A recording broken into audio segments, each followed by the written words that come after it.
ekhaya. Yiziphi nje izinto ongasuyifise uma ngathiwa izifiso zakho ingaphumelela? Namhlanje sihlangana nomama onezifiso ezintathu ezimangalisa ngalendlela le eyisimanga. Kodwa-ke bakhona abafundi base-Windy Heights Primary School. Ibona-ke abazosixoxela kahle le ndaba.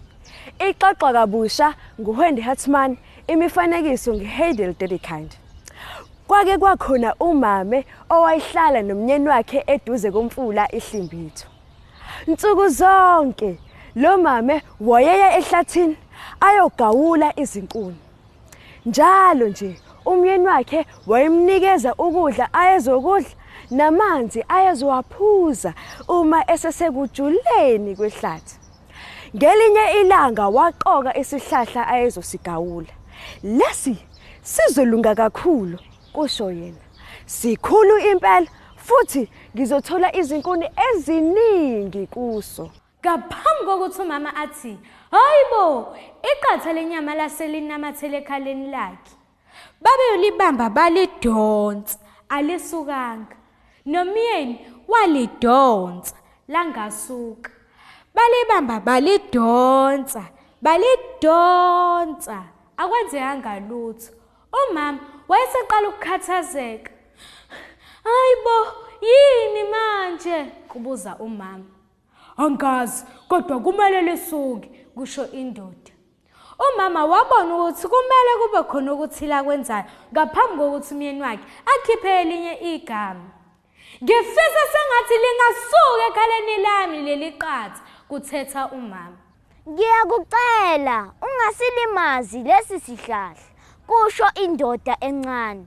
"Yebo, kunjengoba usho," kusho yena. "Ngizowenza okucelayo. Ngingathola esinye uma lesi sibaluleke kakhulu kuwena." "Ngiyabonga, wenze into engithokozise kakhulu. Unenhliziyo emnene. Kanti futhi ngenxa yalokho ngizokwenzela izifiso ezintathu inoma ziphi ozifunayo." Emva kwalokho indoda encane yabese inyamalala.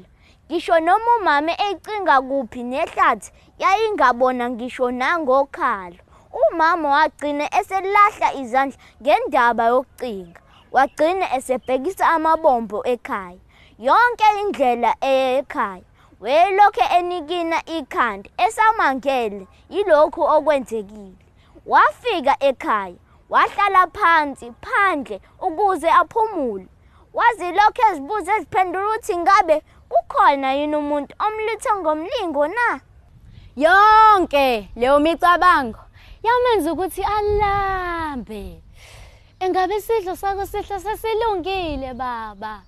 ebuza umyeni wakhe owayesefike wahlala eduze kwakhe. "Hayi lutho," ephendula. "Asikalungi, sizolunga nje emahoreni ambalwa azayo." Umame wakhononda. "Hayibo, ngilambe kabi. Ngifisa sengathi ngingathola iqatha lenyama engingalidla." Akuphelanga sikhathi ewakhiphile lawo mazwi ngomlomo wakhe. Ngokuphazima kweso kwase kukhona iqatha lenyama epuletini elingenalutho. Walibuka leli puleti nomyeni wakhe wenze njalo. "Yini lena?" kubuza umyeni wakhe emangazwa okwenzekile. Umkakhe wamtshela konke okwakwenzekile ekuseni ngalelo langa. Umyeni wakhe wambuka kanti wayebonakala eseqala ukuthukuthela. Wathi uma eqeda ukukhuluma, umyeni wakhe wamthethisa ethi, "Uthini? Bekufanele ucabange ngaphambi kokuba ufisa kube nenyama.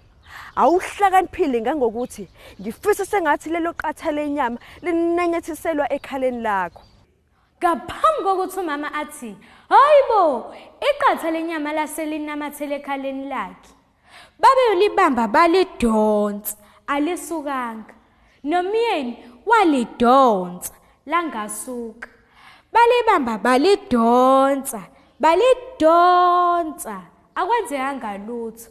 Umama wayeseqala ukukhathazeka. "Hayibo, yini manje?" kubuza umama.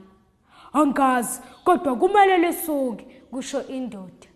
Umama wabona ukuthi kumele kube khona okuthile akwenzayo ngaphambi kokuthi umyeni wakhe akhiphe elinye igama. Ngifisa sengathi lingasuka ekhaleni lami leli qatha, kuthetha umama. Kwathi iqatha selwele epletini.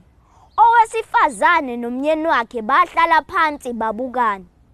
Bengeke sifisa ukuba nemali, indle enkudlwana kanye nenjabulo. Ngeke sifise lutho nje. Kodwa ke kusenani ngoba babe nalo iqatha elizoba isidlo sabo sakusidlo. Nkosi yaphela. Ha, yaze yamnandi nansi indaba. Wena akawusho kube yini isifiso sakho? Kunganjani uthatha ipeni nephepha ebese uyabhala indaba yakho, ubhale phela nezifiso lezi oyifisayo. Ebese uyangena ku Facebook kwi-page lethu lithi nje Nal'ibali SA, uma seke uyasena phela indaba yakho. Mina ngithi manje nisale kahle.